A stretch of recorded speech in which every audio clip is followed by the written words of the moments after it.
Look closely at the woman in this painting. At a passing glance, she appears to be doing what anyone might do after a long, tedious day of work. She leans back, her arms raised behind her head, stretching out the stiffness in her muscles. She is draped in a striking crimson dress, situated in a room supported by Romanesque columns, bathed in the warm, inviting light of a seemingly peaceful afternoon. But this is not a scene of domestic tranquility.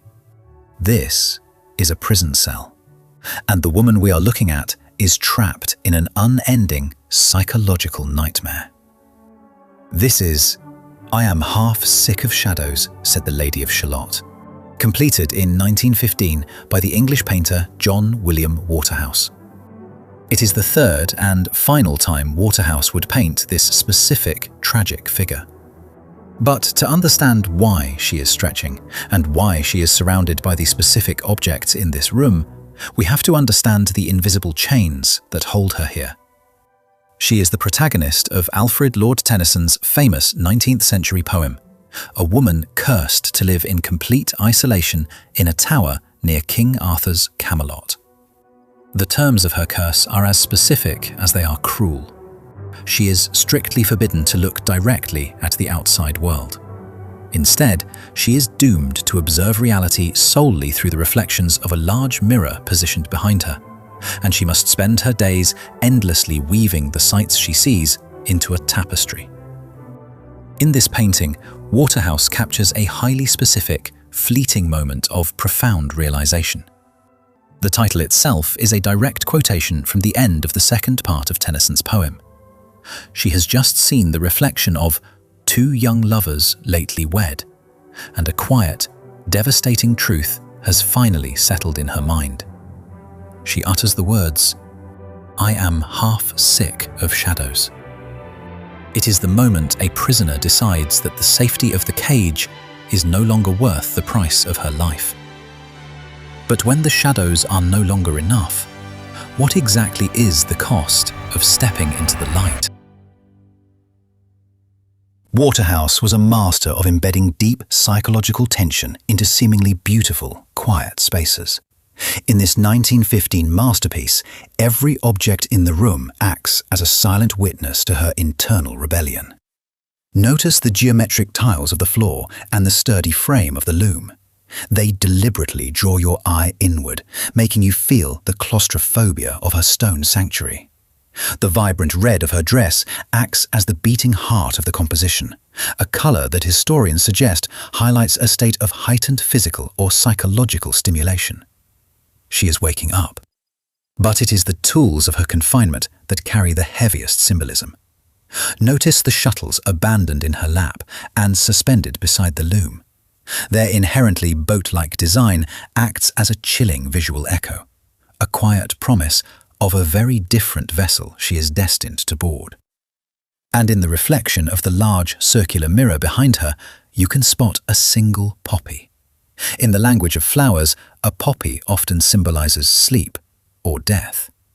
To the Victorian audience of Waterhouse's time, this image carried a potent underlying social critique. In the 19th century, society dictated that a respectable woman's place was strictly within the domestic, private sphere, shielded from the active public life of men. Her sole duty was to remain passive, pure, and sequestered. But her posture, the stretching of her arms, the abandonment of the loom, signals an end to that compliance. She is preparing to turn around, and when she does, she will trigger a catastrophic chain of events. If the 1915 painting represents the agonizing build-up, Waterhouse's 1894 painting, titled The Lady of Shalott Looking at Lancelot, is the explosive climax.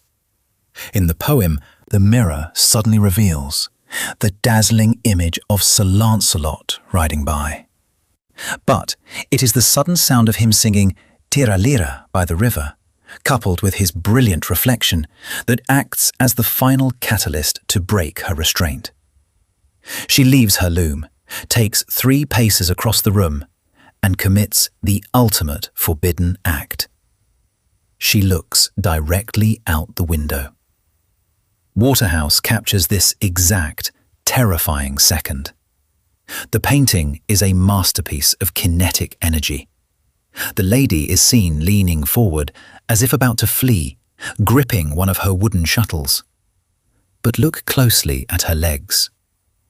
The golden yarn from her loom is visibly wrapped and tangled around her knees as she strides forward. This is a profound visual metaphor for bondage and confinement. It is a stark representation of a woman caught up in the restrictive threads of Victorian societal expectations, struggling to break free from the docile, passive condition she was forced to endure. Behind her, the large circular mirror has dramatically cracked, fulfilling the curse. The safe, mediated world of shadows is shattered.